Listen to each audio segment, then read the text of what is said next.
ভাই জুস কত করে গ্লাস? 50 টাকা। 50 টাকা গ্লাস? হ্যাঁ। আমাকে এক গ্লাস দিন। তা আসল আমডে বানানো। আসলে আমতে বানানো? হ্যাঁ।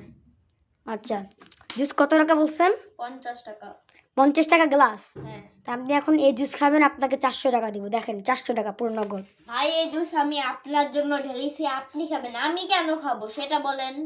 আপনি খাবেন মানে আপনাকে খেতে হবে। আপনি যদি না খান তাহলে এই জুসে ভেজাল আছে আমি নিশ্চিত।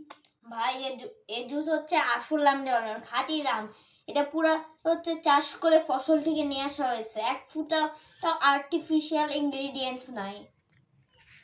ভাই এত আপনি যদি বুঝাতে চাইতেছেন যে আপনার মানে আমের জুসে কোনো রকম ভেজাল নাই, কিন্তু ভেজাল নাই তো আপনি খান।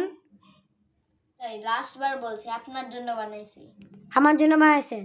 আপু আপনি নিজেই বলেন, এখন উনি যদি জুসটা না খায় তাহলে এটাতে নিশ্চিত ভেজাল আছে। হ্যাঁ হ্যাঁ অবশ্যই ভেজাল আছে না?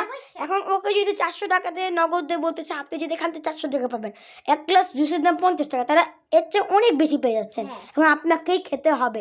তাহলে আমি আপনার থেকে এক গ্লাস কিনবো তাহলে পরবর্তীতে অন্য দিন এসে। আমি খাচ্ছি, এটা আসল আমের জুস, সেটা মনে রেখেন। আচ্ছা ঠিক আছে, আপনি খান, পুরোটা শেষ করেন।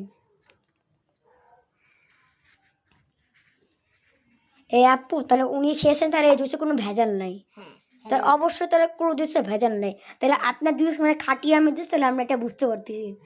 এই নিন আপনার নগদ 400 টাকা, ভালো করে দেখে নেবেন। ভাই আপনার কেমন লেগেছে? ভালো লেগেছে ভাই, এই জুসটা অনেক মজা ছিল। থ্যাংক ইউ ভাই 400 টাকার জন্য।